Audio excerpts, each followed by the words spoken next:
All right, so first play we're going to look at, 2nd and 2, one of the Patriots' first offensive plays.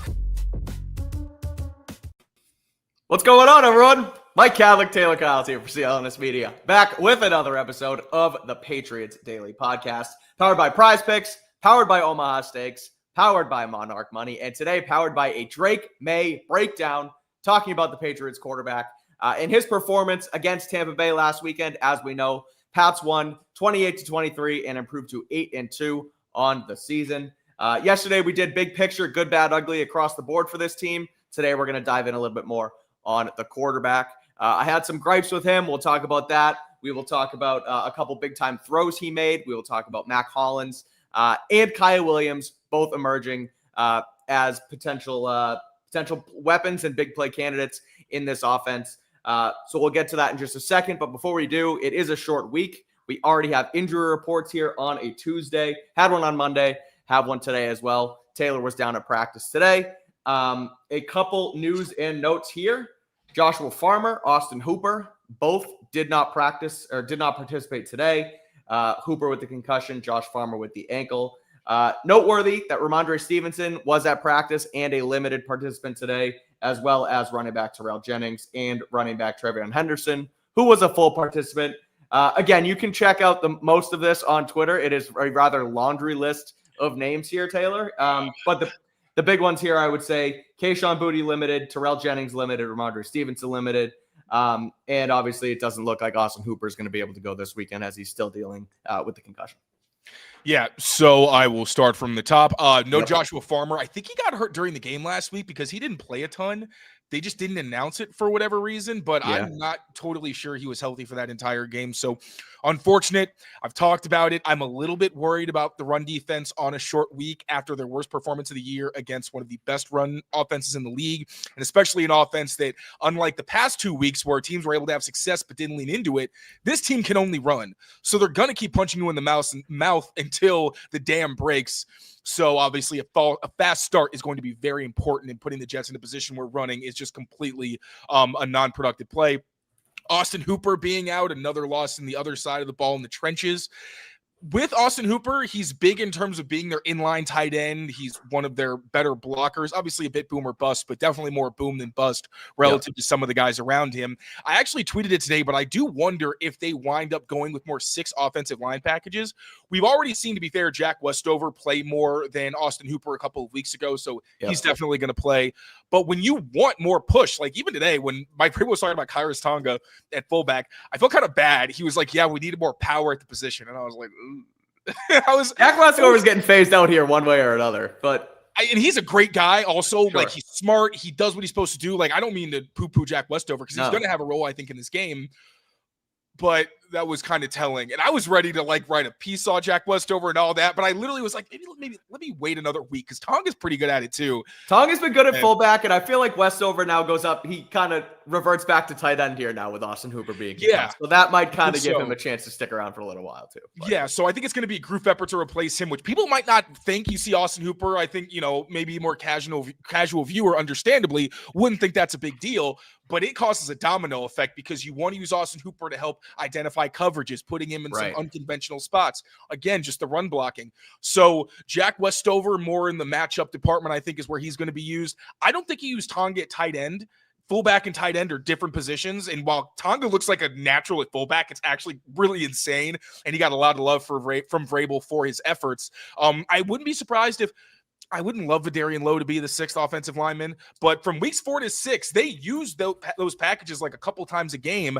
I'd rather see like a Marcus Bryant or a Caden Wallace in that role, but don't be surprised if you do see them partially replace Austin Hooper by getting bigger up front.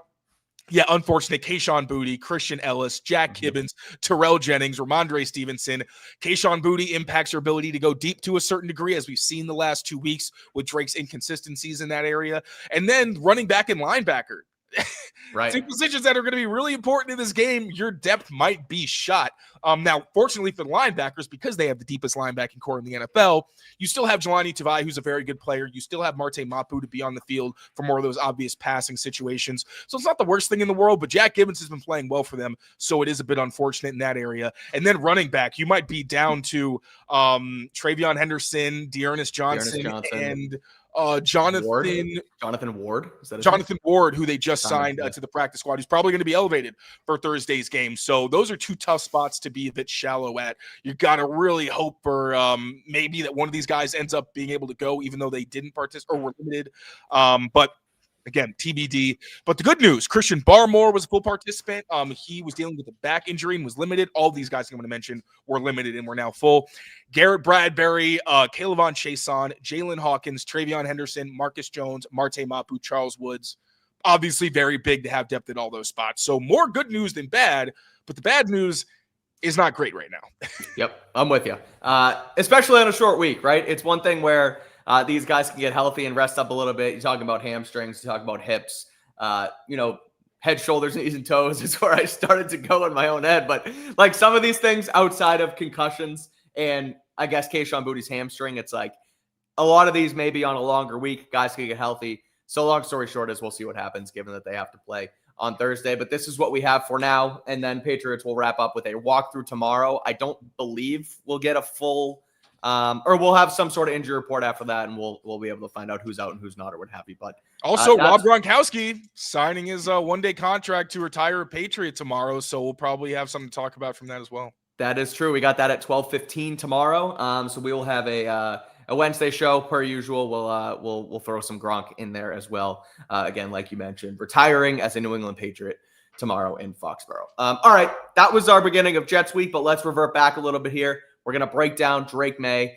and everything, or a couple main things, rather, he did on Sunday against Tampa Bay. Now, he goes 16 for 31, 270 yards passing, 2 touchdowns, and an interception. Now, the interception, we got to talk about it. Or I at least got to get more off my chest. And what we're going to do for everyone listening is we're going to break down most of the good of what Drake Maye did. We're not going to harp on the bad because, frankly, as Taylor said yesterday, Drake Maye's performance looked better the second time through watching it over than it did originally on Sunday. But this back-breaking interception, I can't get it out of my head, Taylor. And it's like basically what I want you to do, what I need to do is talk me off the ledge, because I'm thinking, and the title of the show is Drake Maye, the NFL MVP. Right now, he's the odds-on favorite.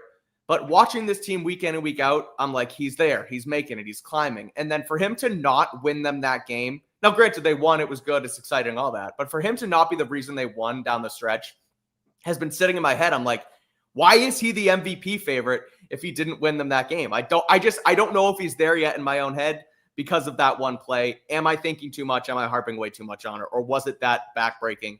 Was it as backbreaking, I guess, as it was and as it is in my own head? Well, he still contributed to the win because he had to throw to Kyle Williams that he had no business making, to be fair. So, okay. I mean, Drake Maye is still very much every week a reason you win. Like, you're not just winning with him, you win because of him. And I think being so close, it's easier for us to be critical, especially hypercritical. And I think it's fair when we're hypercritical, it's because he's turning the ball over, because he's not protecting himself. It's those things. And those are things that as a quarterback, you do need to do to be able to have longevity and to be someone that your team can rely on. And it's just been very awkward covering Drake Maye because he's doing, like, when you look at his numbers, he's up there with the best quarterbacks in the NFL, but he's also, his turnover-worthy plays are very high. I think there's even 2 or 3 turnover-worthy plays this season that didn't go down that way in PFF's database, but I was like, that's a little too close for comfort. And if I was his coach, which I am not. Let's be very clear about that. I am not Ashton Grant. I am not Josh McDaniels. I'm a doof who's sitting in front of a camera doing his best. Give yourself more credit. You're not a doof, but go on. Thanks, pal. But, I try to be fair. And when we do say, like, the interception, if it hadn't been for that and I saw the film, I think I would have been like, he's back, baby. Because his passer rating still looks better. And, there were some plays I didn't love, but he was better than he was weeks before. Because what were the really big complaints? Yes, the turnovers were still a problem, but you didn't see him lose the ball from a fumble. You didn't see him show bad ball security when he was in the pocket or being harassed by pressure. And it didn't feel like he was turning down as many just wide open opportunities. There were some where I could nitpick and say, I wish you could have done that. You probably could have hit this, but it wasn't, oh, Stephon Diggs is open for a touchdown and you're not looking the right way and you're taking a sack. So I think, yeah, man. I mean, he's still, the odds say it. In my opinion, it doesn't really matter, but he is very much in the MVP conversation. He's in the lead right now, isn't he? Yeah, he is. He's the leader. I mean, that's pretty damn good. And we also have to remember that MVP, part of it's the story, right? It's not just 100%. whether you deserve it. It's whether or not it is a good thing that they can run and talk about and publicize and all that. And I still think Jonathan Taylor deserves it. Maybe that's me being a contrarian. Matthew Stafford is having an incredible year. Sam Darnold's not throwing a lot, but he's crazy efficient when he does. Like, there's other deserving candidates, and I don't want to be the local guy who's just like, no, it's Drake. Look at what he's doing. Because, yes, he's fantastic, but he has done things that are not MVP-like, where they are like egregious mistakes that have happened multiple times. But also, when you do consider this kid's 23 years old, he's been in the NFL he's played less than 2 seasons, and so much has changed around him. Frankly, it's a better story than Jonathan Taylor and the Colts kind of messing around with his contract, being like, do we really need Jonathan Taylor? Right, I know. I think that's a cool story, but when you look at what Drake has done, given the circumstances, the improvement that he does show week to week and his ability to just mature so rapidly while having learning moments and growing pains. Yeah, man, he is he the MVP? I need some more time. Okay. But am I mad that he now is number one? No, because I think it's going to change every single week. And while this was not his best performance, I did think it was one where he had the MVP flashes of just like, what the was that? Yeah. All 3 of his big time throws that we're going to break down were under pressure, and he took a hit on every single one of them. I mean, it's incredible to watch, and we may take it for granted already because there is so much good, but you do want to hold him accountable. You do want to make sure you're not slacking and letting things fly under the radar. But yeah, man, Drake has absolutely been balling, and I was impressed by this performance against what I think is the best defense in a single game that he has played in his NFL career. You're totally right, where being like almost too close to it makes you second guess it and make you be a lot more hypercritical, because from the outside looking in, I mean, he is the odds-on betting favorite, across sportsbooks, across the country, whatever. And if you don't watch every single play, like not every single fan does for every single game, when you look at the raw numbers, you look at the turnaround, you look at the story, he probably is the MVP. And I agree. When I do take a step back, Drake Maye is the MVP. But then not dinking and dunking, looking through every single game, it's like they didn't win on Sunday because of Drake. He threw the intercept. Okay, they did. My point is that interception is just bugging the crap out of me, because the story could have been a million times better if instead of throwing the pick, he drilled one in the end zone to Mack Hollins again, or Steph Diggs in the corner, whatever. It's like he threw 3 touchdowns. He didn't have a turnover. They beat the Bucs by 2 scores, what have you. Now, I'm looking way too far into it. He is the MVP. But that's just kind of my gripe. And that's the one negative thing I know we had to talk about and get out there before we dive into all the good that Drake had on Sunday in Tampa Bay. So, I do really quickly want to get to this for Courtney, because that is Todd Bowles' defense. I remember like a few years ago when Brady was there and I was trying to study what they do on defense. I'm like, I've never seen some of this stuff before. And a big reason is because, and I asked Mike Vrabel earlier in the week how important self-scouting is at this point in the season. And they do it all year. I kind of just wanted to get a gauge on like how he felt about it, because in this game, Todd Bowles knew what was coming, and he had the bye week. He's a great coach and all that. But it was so impressive how their coverage concepts were matching what the Patriots were running. And to Josh McDaniels' credit, he had his switch-ups as well. Like, he wasn't totally predictable. And Drake did a great job not just taking the throws he usually does and moving on to some others or keeping his eyes in the right place. But, yeah, man, there was one where I think it was pure aura farming. That's all it is, because I don't know that there was any function. They had 3 deep safeties. One went deep in the post, and 2 were like robbers, but they switched sides. I don't know why. I don't know what value that is that gives you, because you're still doing the same things. Right. Maybe it was supposed to confuse Drake. I don't know, but I was like, this is aura farming. You're just trying to do some cool shit that doesn't actually. I would love to hear the explanation, but that is kind of a Todd Bowles defense. Is every once in a while he's going to pull something out that, unless you've been watching a ton of football, and even still then you might miss it, it's going to be stuff where you're like, that's not cover 3, 2, 4. I don't know what that is, but it's more of a game plan style match coverage, and they do a really great job of that. One more note on Bowles and the defense they played or whatever before we get into it. I know we're a little short on time here, but with I was listening to the Sports Hub a little bit today, and Zolak was talking about a conversation he had with Josh McDaniels after the game. And McDaniels, I guess, told Zoe, and let's take this with a grain of salt because Zoe has said some things on radio that ended up being a little bit wrong. But he said he was talking to McDaniels. McDaniels said he went over to the Bulls and was like, man, you give us headaches all week. Like he said that before, too. He's like, you leave exhausted. But what Bulls said back to him was, what the hell do you think you do for everybody in this league on offense? Like, you do the same thing for defenses. So that just goes to show how, and we knew Josh is super respected across the league, and he has this dynamic offense that allows quarterbacks to be great. But to hear it from Bowles, one of the best defensive callers in football, to be like, Josh, you do the same shit to defenses, was pretty cool to hear. And it's exactly why they're having a ton of success here this season. So we'll get into Drake Maye and some 3 big-time throws that Taylor has broken down here for us. But first, I got to tell you guys about our friends over at PrizePicks. Because as you know, Patriots Daily is brought to you by PrizePicks. The hard-hitting football action is even better on PrizePicks. And although the weather might be changing, the feeling of being right never gets old. So keep the season rolling on PrizePicks by getting $50 instantly in lineups when you play your first $5 right now. It's super simple to play. Just pick more or less on at least 2 player stats, And if you get your picks right, you could cash in. Play PrizePicks to get action on football in more than 40 states across the country. And PrizePicks is the only app that offers stacks, meaning you can pick the same player 3 times in the same lineup. So don't wait. Head over to PrizePicks right now. Download the app and use code CLNS, and you will get $50 in lineups after you play your first $5 lineup. Again, that's code CLNS to get $50 in lineups after you play your first $5 lineup. PrizePicks, it's good to be right. Shout out PrizePicks. I actually didn't put a lineup in for Monday Night Football. I know I mentioned Jordan Love in yesterday's read going over a couple times. Unfortunately, wasn't a great game for taking more on PrizePicks, but NBA's back, NFL's going, Patriots on Thursday. So we'll definitely have some lineups there going for you. But shout out PrizePicks, as always, for sponsoring Patriots Daily on CLNS. All right, let's get into it. Let's get into the Drake Maye breakdown here.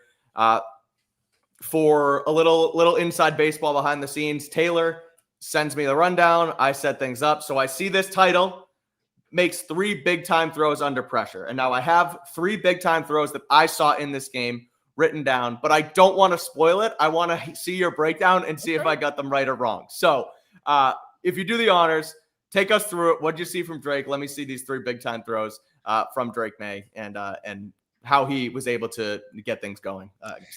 And a quick note before we dive in. So as everyone knows, we are no longer, I guess we technically never were. Yeah, here we go.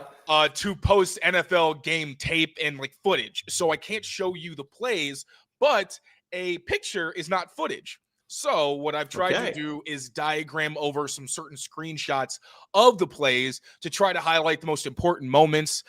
I'm still trying to figure this out, so bear with me. Comment on things you want differently. Like, this is a process we're all trying to figure out to make this, like I said, the day that I found out about this rule, the best product we can to do the best we can for you guys. So apologies if it's a little clunky, but these plays were sick. So honestly, I don't think I could do anything to mess this up.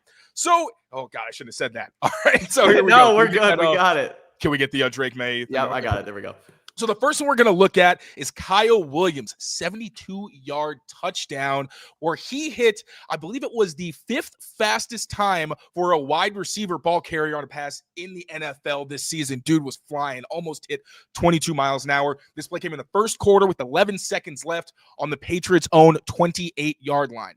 So the Patriots are going to start out in a 2-back formation, specifically the I, with Jack Westover in front of Travion Henderson. I don't know why I almost said Terrell Henderson. In front of Travion Henderson. And you're going to start out with Austin Hooper by himself on the right side of the formation and a twins look. Twins means both wide receivers on the same side, with Kyle Williams outside and then Mack Hollins a little bit inside. Now, you see Yaya Diaby pointing at Mack Hollins. I think he thinks a crack toss is coming because that's what this look usually is. When you see 2 receivers that close to the formation, they're usually cracking down. But that's not what's actually going to happen because in reality, Mack Hollins is going to shift across the formation to create a situation where both the receivers are on different sides. And what that's going to do is tell Drake Maye what the coverage is. So they're already in a base personnel look. The Buccaneers match with base. What that does for an NFL defense is really shrink down your playbook, because most teams are playing in sub packages, right? Nickel, dime, all those things. Your base playbook is probably going to be like 4 or 5 different coverages and rest, unless you're really an outlier there. So it makes it more predictable of what they're going to get. So as we're going to see, not obviously in motion, but when Mack goes to shift across the formation, the cornerback who's across from him is going to end up on the other side of the field across from Mack Hollins. The safety doesn't move. He's going to stay right in center field. So what that's going to prompt is Drake Maye right now tapping his helmet. You can also see Jack Westover tapping his helmet. Kyle Williams is about to tap his helmet, because now that they've identified single high man coverage, they are going to check to a play action fake. This is a little bit after, once everybody got settled, where they're going to fake a blast run. Blast is also, if you play Madden, it's ISO. It's pretty much duo or gap, where you're trying to create vertical displacement and move the line of scrimmage. The fullback is going to lead up to the linebacker and ideally give the running back some space. They actually did run blast from this exact same personnel grouping the drive before they ran this play to help set it up. And from the receivers, what we're going to get is Mack Hollins running the first crossing route. This one's going to be a bit higher. And then Kyle Williams is going to run another crossing route, but he's going to be running it underneath. Now, going to the next play, once the ball's been snapped, this is so good, Taylor. I'm sorry, I got to cut you off. This is perfect. This is exactly what we need to not actually play the film. It's good stuff. I'm loving it. Sorry, continue. It's basically what we used to do, but I literally just cut out all the video clips. Yep. So once the ball is snapped, Drake Maye is now at the top of his drop. The post-snap look is you've got Antoine Winfield buzzing down on this crosser for Mack Hollins. I don't think Drake is actually looking at it, but one thing about this game, they threw outside so many times.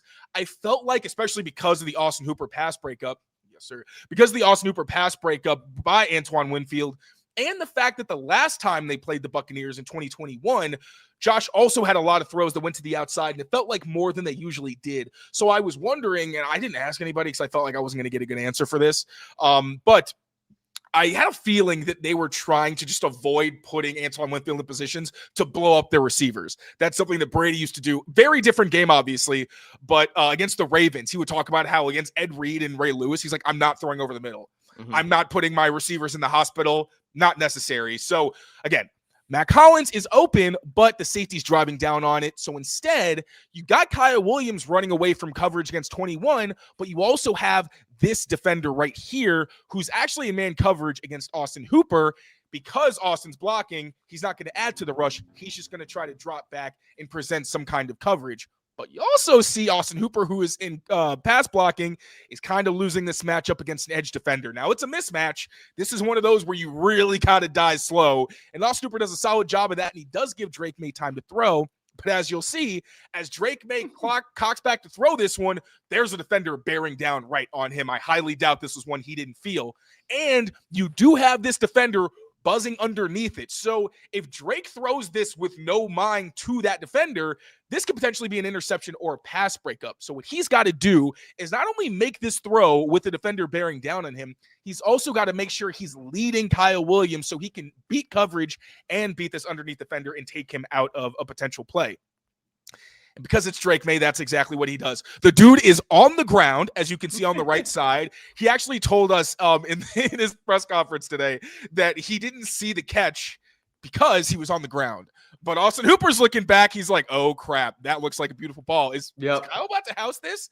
The ball is right here. He's leading Kyle Williams. And as you can see, he's gotten past the cornerback, and it's past the defensive back. And then once Kyle does make the grab, obviously great job by Drake Maye, who is now out of the frame, leading Kyle Williams into space. Immaculate touch, especially from the arm slot and with the pressure that Drake Maye was facing. He didn't just put this on Kyle Williams flat. He put this upfield, allowing Kyle Williams to get into enough space to just hit the Jets. And the funny thing about these explosive plays I'm noticing as we're doing the screenshot thing is it looks a little bit smoother when you're going like, a couple seconds.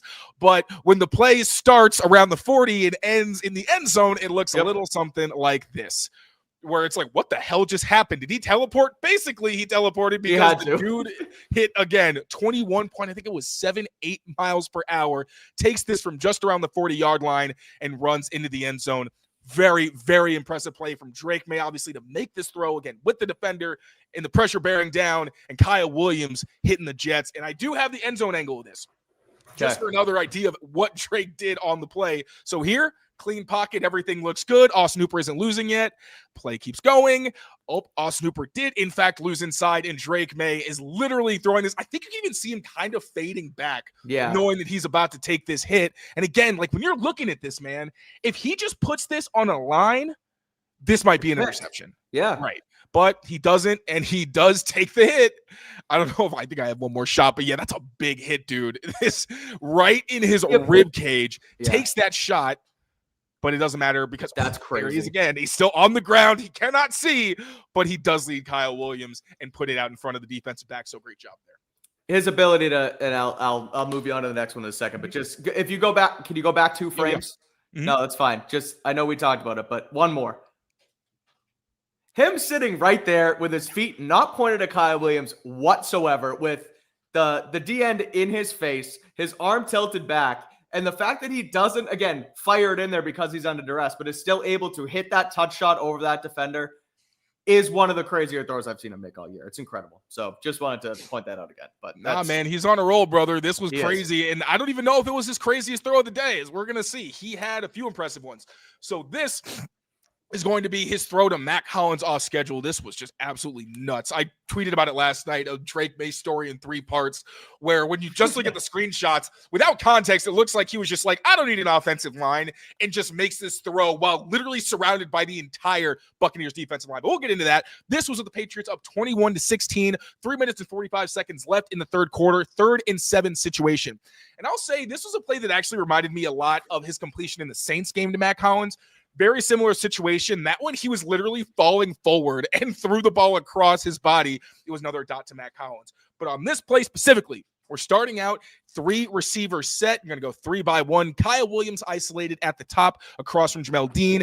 Then you have Hunter Henry at fullback, Travion Henderson in the backfield. Mack Hollins is going to be the slot defender, but he's really serving at the point for Stephon Diggs, who is about to come in motion on the play and create a stack look. Now, what the Patriots are running on this play, it looks initially like they're running their traditional spot concept, where what you'll see a lot of the time is Mack Hollins, or the guy at the point, is going to run something like a crosser or some kind of vertical, and Stephon Diggs motions underneath, and then he runs something short over the middle. And this was one of those examples I mentioned of Josh McDaniels not doing the same thing all the time and switching up his tendencies, because you don't see it because it's not a video, but this defender right here in the middle is specifically going to buzz down to take away Stephon Diggs, thinking he's going to go in the middle, and the guy ends up covering space because Diggs is going vertical on this dagger concept. But what we're really going to focus on is the top of the screen. You got Kyle Williams running a curl route with Travion Henderson in the flat to create a curl flat. As I mentioned, the Patriots threw a lot of curl routes. I'm going to try. I hope I have time to do some kind of breakdown. If I don't, I'm going to do it next week. Because they ran, I think, had 8 different dropbacks where a curl looked like the primary read, and they did it like 5 different ways. It was really cool to see. But this one, pretty straightforward. You line up inside the numbers where the Buccaneers are showing too high defense. So if this is quarters, right? You don't love to throw in the middle against quarters, but at this area in this range, it's not too dangerous, and you're able to kind of put it in between the void of these 2 players so Kyle Williams doesn't get his head taken off. But as we see, Kyle Williams is going to be running that curl route. I'm going to hop to the end zone angle because I think it gives you a better view of what's happening. Spoiler alert, Kyle Williams gets open on the play, and when Drake hits top of his drop, that's where he's initially looking. Now, you do have this defender right here, Servassier Dennis, but he's going to be following Travion Henderson to the flat, which is going to help create the space for Kyle Williams to get open on that crossing route. But as you'll notice up front, the Buccaneers had a few packages where they were very clearly trying to bait Drake Maye into running. They had a lot of 3-man rushes, which was a really cool thing that Nate Tice pointed out on Twitter. I asked Drake about that today. He said the key to that is being patient. He also told Evan Lazar that teams are spying him more. But this was one where I think it was a miscommunication, to be honest, because if you watch the play, Levante David and Servassier Dennis look like they don't really know who's supposed to go where in this kind of funky front. But on the left side, you're going to get these 2 defenders slanting inside to try to affect the pocket, with Vita Vea, because it's going to seem like there's a whole lot of space here, looping around to keep Drake Maye inside the pocket. And you've also got Levante David on this side. There's no one rushing there, but if Drake thinks, oh, look at all this space, you've also got Levante David able to take him. So that's something we should look out for, especially against some of these teams that blitz a lot. teams might break their tendencies, just try to flood the coverage and see if Drake Maye can be patient and sit in the pocket, or whether or not he's going to try to scramble and make something happen. The Bucs did a great job in those situations, plastering and not really giving him anywhere to throw. Once again, he's looking left at Kyle Williams, but as I said, that slant ends up actually getting a little bit of penetration, and Drake, he's about to throw with anticipation to Kyle Williams. Again, Servassier Dennis is buzzing out of the window. Right. Kyle Williams is open, but I think it's when he sees this flash of color, and watching JT O'Sullivan, Kurt Warner, they use that term a lot, of flash of color, which just means it's a color that's not your team's jerseys jersey in front your of you. face. Yeah. Right, and I try to give some grace for those plays because I can understand you might not want to take the risk of throwing it if you feel like the guy may make a play on it. I still feel like he could have gotten this into Kyle, but he double pumps. Whatever it is, what it is, he still makes a good play out of it. But you get this penetration, and it's going to get him to move. But again, Vita Vea is about to loop over to the outside. And that's what we're going to see. Drake, he's like, all right, I'm not going to throw. Let me try to buy time because I have all this room. Gets outside the pocket where Vita Vea is literally waiting for him. All 350 pounds of this bad MFer is waiting to take Drake Maye's head off. Drake does a phenomenal job here. Not just making Vita Vea miss, but keeping both hands on the ball and kind of pulling it away. Now, it's one of those where if Vita is a little bit more aware and is like able to punch his arm, maybe we're talking about something different, but it works. He gets the ball away from pressure and, again, keeps two hands on it, which is the biggest coaching point. We see it right here. Two hands on the ball, leaves Vita Vea grasping at air. But now Drake Maye's got to make a move because you have Levante David about to come over to join the party. And you've got the entire offensive line on this side and the Buccaneers defensive line on the wrong side of that wall. But Drake Maye, with three defenders bearing down on him, is going to see that Mack Hollins at the top of the screen has his hand up and is waiting to get this ball. But once again, you do have a defender over the middle of the field. His momentum is pulling him a little bit away from where Mack Hollins is going. It's also, once Drake really sets up, it feels like his shoulders were pointed more inside than the throw was. I think that was part of what affects the coverage here. But great job by him again with all of these defenders. And he knows Vita Vea is behind him, I'm sure, too. So really, the entire Buccaneers defensive line is on the wrong side of the Patriots the offensive line. The offensive line, and I think this is looks like, or whoever this is, Hunter, like, I think. Hunter, yeah, I'm sorry. It's the wristband. That's what kind of threw me off. Being like, what the hell is going to happen here? But Drake delivers on the throw. Everybody gangs up on him. He doesn't go down, which was pretty impressive. And you remember, this is still a pretty big dude. Doesn't go down, but he does get hit, and still Mack Hollins able to make this catch in that void. You see 27 was kind of flowing there. Drake puts it behind him. Mack makes the catch and then also fights forward a little bit, so they end up getting the ball right around the 45-yard line. But another impressive throw from Drake, being able to extend. Maybe he puts himself in a bad position, but he makes one of the best interior pass rushers in the NFL miss. Again, shows better ball security than what he's shown in the past. And with three defenders trying to, or setting up to hit him, knowing he's not going to come out of this clean, still able to fire, throw away from coverage, and lead his receiver to space. Great job on 3rd and 7. And really exciting because Mack Hollins, this was his first 100-yard game since 2022, and it's the second time in 3 weeks that Mack Hollins has led the Patriots in receiving yards. I don't know if he's going to do it for a third time necessarily, but if Kayshon Boutte doesn't play, just more opportunities for Mack Hollins to stay on the field and make an impact. It's not the last time we're going to talk about Mack Hollins in this breakdown. I was going to say, I want to hit on, we'll hit on Mack and Kyle Williams a little bit later. I know we have one more play in here as well. So we'll get to those guys, how the impact they're having on this team. That is Kyle Williams and Mack Hollins. And we have, like I said, one more play here to break down. But first, I got to split us up to talk about our friends over at, you guessed it, Omaha Steaks. There's the burger right there. Omaha Steaks is the official sponsor of tailgating. From legendary burgers to mouth-watering steaks, deli-style franks, and more, you will elevate your next game day. Get together with America's original butcher, Omaha Steaks. They have legendary flavors that are served in stadiums and homes across the country. And now they have a 50% off site-wide sale, and you can also get an additional $35 off the top at omahasteaks.com using our exclusive promo code Patriots at checkout. Terms apply. See site for details. Again, it is some of the best food on the market. Ships right to your door. Throw it in the freezer, cook it whenever you want, and it is truly top quality meat. So again, head over to omahasteaks.com.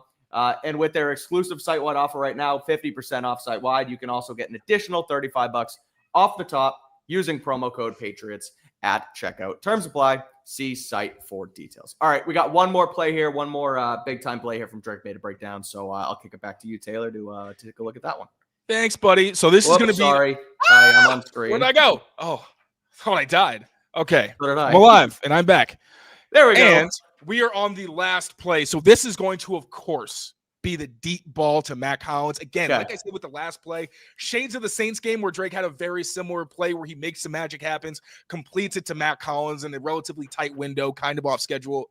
This reminded me of the deep shot that Drake took where he had the one to Stephon Diggs. Nope, that's coming back. And he was like, all right, screw you. I'm going to do it again, and put so much air on the ball. Now, that time, Mack Hollins wasn't able to create separation, had his arm pulled down, and he didn't make the one-handed catch. This time, Mack does a much better job getting separation, gets himself wide open, and Drake puts so much air on this ball. I don't care how well Mack was covered. I don't know that cornerbacks can do anything, because at some point, if you feel like you're in phase, you're going to look up and try to find the ball. But you aren't the receiver, right? So as soon as you transition, you slow down. Those moon balls, the ones that Russell Wilson's known for, any of these guys who can literally put 50 yards of air distance on the pass, really hard to defend because you're just running for like 30 yards. But anyway, this is a really impressive play showing Drake Maye's arm talent. And again, a big play that he made before taking a huge hit just like he did in that Saints game on a similar play. So, whoops, where was my background for anybody who was curious? But this is 21-16. Tighter game here in the fourth quarter. 7:27 left. 3rd and 14 situation, but it's Drake Maye. So, of course, you're not going to sit and just throw a screen. You're going to go for it. Patriots, once again, in a 11 personnel package, similar to what we saw before. This time, though, they're in a split back look. When the Patriots are in these split back looks, especially with the tight end opposite the running back, you're pretty sure that they're going to chip on the edges so that the Patriots can get a downfield concept going. So on the bottom of the screen, once again, isolated in that X receiver role, you've got Kyle Williams. To the top of the screen, you've got Mack Hollins as your Z. And in the slot, you've got Stephon Diggs. Now, the route concept on this one's going to be very simple. I'm not sure if Stephon Diggs is actually supposed to sit on this or if he runs a crosser and sits it down because he sees the coverage, but he's going to end up sitting right on top of the Buccaneers skeleton on the flag. And then on the outside, you just got a couple of 9 routes, right? Just, again, against the soft coverage, the key is putting enough air on it that your guys can go get it. And Mack Hollins, if you don't make contact with him, we've talked about it, he is so tall. When he gets striding, it's just very hard to stop him, and he's a really fast player in that regard. So, again, you're going vertical on this play. But pre-snap, the Buccaneers look like they're going to be in some kind of quarters coverage, which is fine for Drake Maye. It doesn't really necessarily affect the decision to make this throw, but post-snap, they're actually going to go from this what looks like a quarters look where both safeties are high to post-snap. They're going to transition and drop that safety to the boundary to create a single high look. Even more reason for Drake Maye to decide to go deep and outside the numbers. Now, when he decides to do this, you're going to see that Mack Hollins is still trying to beat the cornerback, but he does a great job here. Live, I thought it was a double move, but really he just gives him a little inside nod at the top for the corner.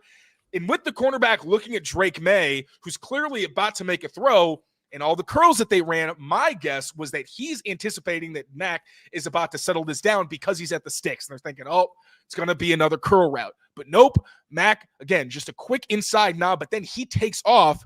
And as Drake Maye actually does get ready to throw, you start to see that Mack is gaining ground. Now he's on the defender's toes. And what do we say on the show, Mike? If he's even...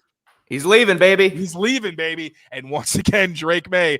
Now, Will Campbell was pretty good in this game, but he did give up a couple of pressures here. You kind of see him in no man's land a little bit. And there's some pressure bearing down. I think this one was a twist where Jared Wilson didn't seem to realize that somebody was coming around. And also, they just weren't on good levels. And on these twists at this point, I'm kind of done saying who was at fault unless it's very, very obvious because the players always tell us that there's so many different factors. Sure. But clearly something went wrong on the left side, and Drake Maye is about to take another huge shot.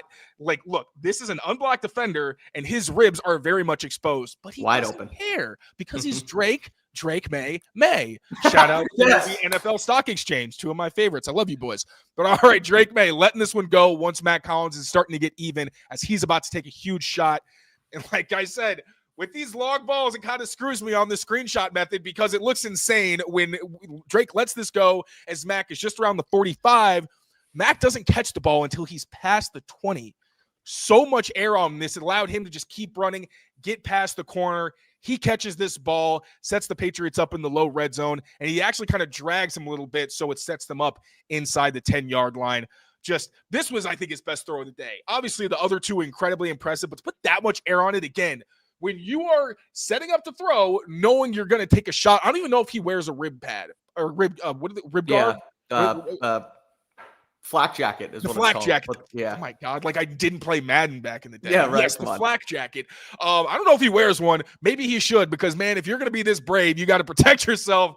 But yeah, man, those are the MVP plays that you talk about, where you really needed this play. Obviously didn't go great because he ends up turning the ball over after setting them up in a great position. But you still have a quarterback who is putting you inside the red zone when you are facing 3rd and 14 this was in their own. I think this was in their own territory. Let me go back. Yeah, sure. No, it was that deep. Yes. Yep. Oh my, bro, it's crazy. Look how far that's He lets this ball. Yeah, so he lets this ball go, Drake, when he is right at about the 30-yard line. Mm-hmm. It's not even field flipping position. That's just teleporting from one side of the field to the other. Man, Drake Maye. Drake May.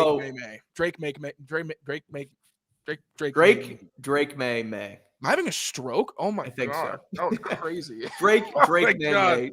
How do they do it? May lover. Shout out the NFL Stock Exchange there. A great nickname for New England's new hero, that is Drake Maye. The one thing I did want to say, the guesses I had for the big time throws, it was the last two. I don't know why the Kyle Williams one slipped my mind, and I don't know. Honestly, it wasn't that far downfield. I get it. And I don't know why I gave this one credit when I was brainstorming, because it doesn't count because he threw the pick 3 plays later, Taylor. Don't you know that? That play is null and void now. But the other one that I had that it was a big-time throw, but it wasn't necessarily a deep throw, was the rub route, pick route touchdown to Steph Diggs on the goal line. Yeah. I was waiting for that. I might break that down if we do get into some Josh McDaniel scheme stuff, which I think this is a great use for that, because it is a little bit slower, and I think the pictures are better when you can see where guys are lined up and all that. But yeah, that was a beauty. Great scheme from Josh McDaniels and great execution from Stephon Diggs and Drake Maye.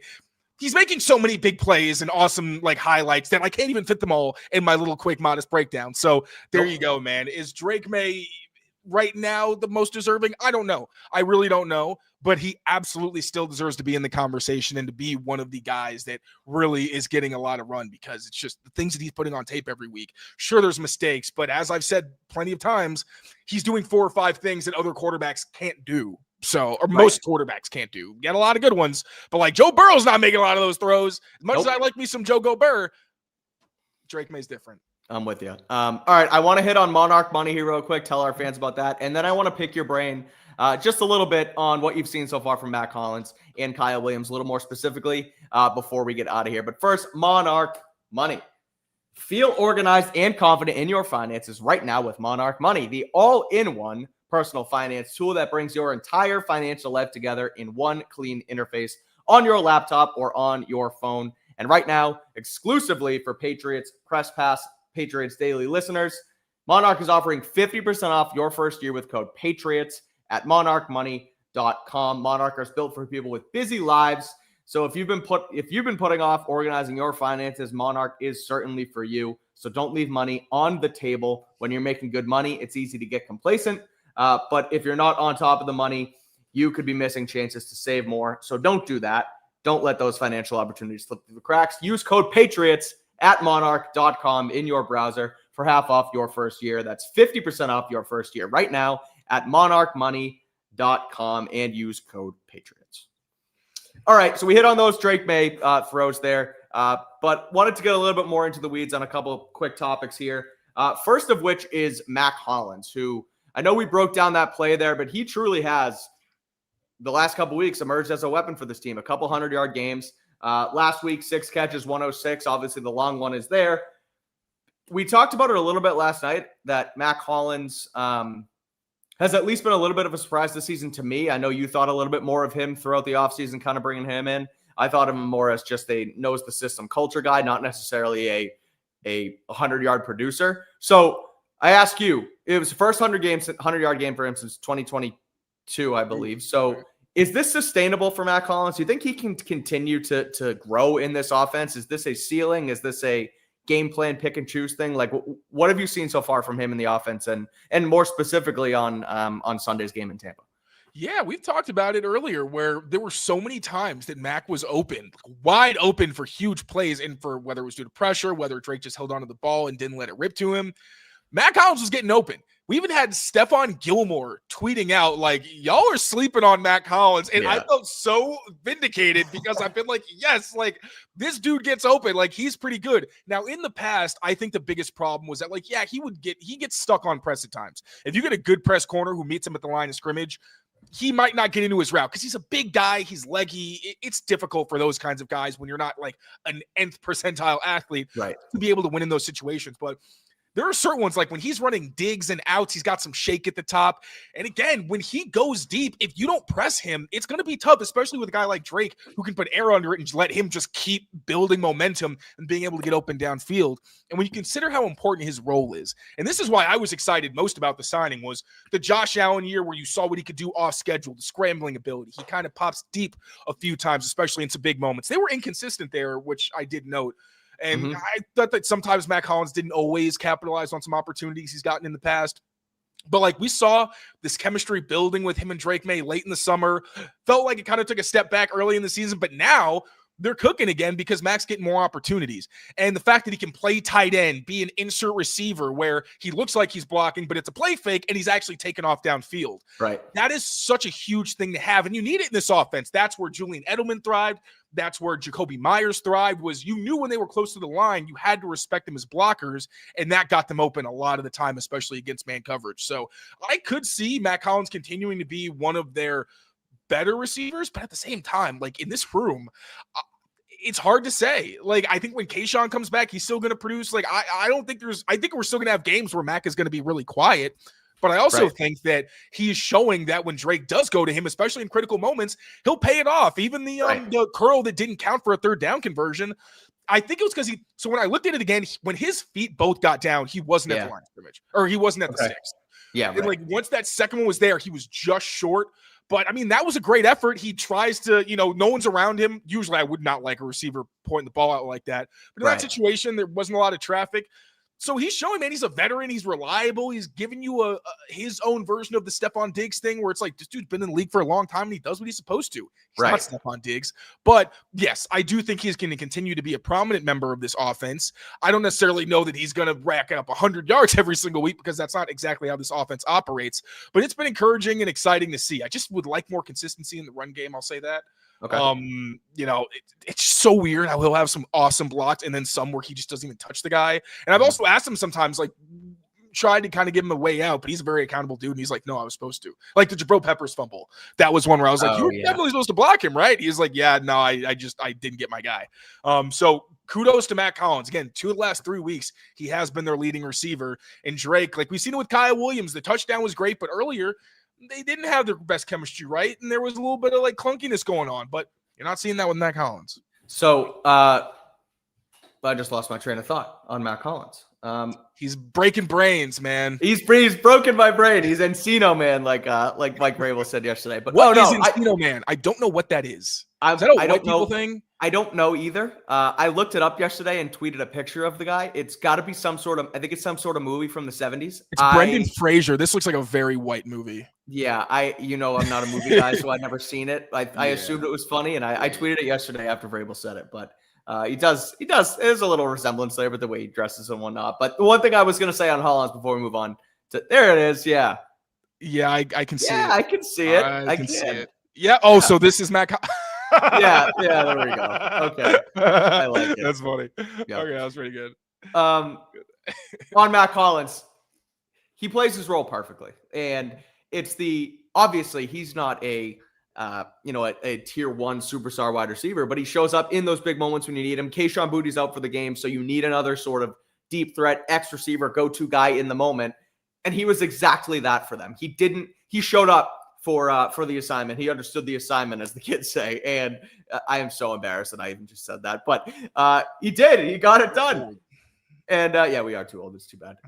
So shout out Mack Hollins. I am. I'm very old. We're the same age. I think I'm older. Am I old? think you. We'll talk about it off camera. I'm 28. I don't care. But regardless, one last thing. Kyle Williams, want to hit on him before we get out of here because he showed that game-breaking potential on that 70-something yard touchdown. Obviously, a great throw. We just broke it down. But Kyle Williams' ability to, again, kind of like Mack Hollins just did, show up for the moment, run his route correctly, catch the ball and run. Like, it sounds crazy because that's his job, but he's had so little flashes in this rookie year. But this feels like it could potentially be a springboard for the rookie third-round pick. Do you see that? Do you think that this is a one-and-done for him in 2025? Or could this start something new and kind of get him continuing to embark and I guess, grow in this offense? I definitely don't think one and done. I think that you're seeing signs of growth. Like we talked about against the Falcons. It's like he's getting open against AJ Terrell. They're just understandably not throwing him the ball or looking that way. And then this week he gets the catch, and it's what we've all talked about. Like if he gets a ball in space, like house it anytime. Yeah. So these are small steps in the right direction, and kind of similar to Mack Hollins. I'm not saying this is necessarily going to mean the guy's going to pop off. Like, is he going to have a 100-yard game tomorrow? Or Thursday? I don't know. I think that's unfair because, like he told me, he had never caught a pass from Drake Maye in practice before last week. We need to consider that. Seriously? Yes. That's wild. Okay. I did a meeting with the TNF crew, and that's one that you're going to hear is a guy asked me, I was like, am I allowed to tell people that? He's like, yeah, no, go ahead. But yeah, he had not caught a single pass from Drake Maye in practice before that point. Now, obviously, there were some times that they connected during the summer. Sure. Very different from when you're preparing for a team. Start. Yeah. Exactly. Right. So, like, these are the things we need to keep in mind. He's still young. He's still building rapport with Drake Maye. These things do take time. But he doesn't look like a usual rookie Patriots receiver. He doesn't look lost. It's not like he's lining up in the wrong spots, running the wrong routes necessarily. Maybe he hasn't been perfect, but when the coaches are going to the podium saying, he's doing what we ask and he's performing well, and he's consistently getting snaps every week, clearly he is developing a certain level of trust. I think Drake would still probably like to go to some of his more trusted targets, but when you see what Kyle Williams can do, it's also kind of a disservice to not dial up some plays for him. And I think they have, like even in week 1, there was a play that very clearly, I think it was week 1 or week 2, where I think it was the Dolphins, where they clearly dialed up a play that was meant to just be a one-play touchdown to Kyle Williams, got thrown off for one reason or another. But he's trending in the right direction, and that is the best thing we can say because I don't think there's a whole lot of times we could have said that about Patriots receivers. And it's not just this week. He's blocked well all season. So that's a big part of it is if the ball's not going your way, are you protecting the guy with the football? Kyle blocks his ass off. And again, he has the coach's trust. Now it's just about doing it more on the field. So Drake can feel that as well. Hopefully they get some time in practice. It's a short week, so who knows? But yes, I do think that he is someone who's on the rise and can continue to make those incremental steps of growth. Maybe he has a more Travion Henderson style breakout game where he does go for over 100 and something. He was pretty close. Only would have taken a couple more catches. He would have been there. Exactly. But I just wouldn't. I want to pump the brakes a little bit so people don't think, it's unlocked like Kyle Williams, 5 targets every week. I don't think it's going to be that, but he's on the way to becoming a more reliable target. And with his speed, if Drake trusts him, there's not a whole lot of reason to not go to him. It is only 7:00. That's crazy. Well, good news is the pod is done. We made it to the end. We're out of here, and we're moving on to the Jets officially here. This Robert TQ guy's pissed at me. Why? I literally said I was cool with him being the MVP. He's the MVP. Oh, come on, dude. Relax, Robert. Anyway. I didn't even say anything bad. I said he's whatever. Let him be mad, baby. That's what we do here. But that's going to do it here. I lost your trust. No, right. Good stuff from Kyle Williams. Good stuff from Mack Hollins. Another solid day from Drake Maye. Continues his push to win NFL MVP and continues the Patriots push to potentially win the division, potentially even get a first-round bye out of this if they keep rolling, depending on what happens ahead of them. So all good stuff in New England as the season continues on. 8-2 through 10 weeks. A short week coming up now as we transition, as well as the Patriots do, to Thursday night football. Jets coming to town in the rivalry uniforms. One quick note on rivalries uniforms. Shout out to my buddy Matt. Put me onto this today. Teams wearing rivalry jerseys so far in 2025, 0-3. Patriots need to buck the trend. Oh, are they both not wearing them? No, they're not. Only one team wears them. The home team wears it. Oh, Yeah. I mean, I've been saying I think this does have like some upset potential, but like no Garrett Wilson, man. I just Yeah, I know. Patriots. So it was the Cardinals wore them on Thursday Night Football. Those sandstorm uniforms. They lost. The Dolphins wore theirs against the Bills and they lost. And the Bills. The Bills wore theirs against the Patriots and the Patriots beat them. Oh yeah, those are sick. Oh, they were sick. But 0-3 so far. Patriots need to try and buck the rivalry uniforms trend this week. We'll see what happens. But that happens Thursday night. We will continue our coverage here with a show tomorrow. TBD on time, some sort of opponent preview, mailbag, film session type thing. But we'll keep you guys updated as always. Little smorgasbord. Yeah, exactly. Both here. We'll keep you updated here as well as on social media. So rate, review, subscribe here as always. Taylor, good work. Thanks for loopholing our film sessions here, giving us some lovely screenshots to take us through what's going on for the Patriots. Also, again, in the comments, let us know whatever you think about it. What you like. Things we can do differently. This is a new process, so that would be greatly, greatly appreciated. 100%. So good stuff. And until next time, everyone, thanks for tuning in. Take care of yourselves. Take care of each other. And we will see you very soon. Peace out, everyone.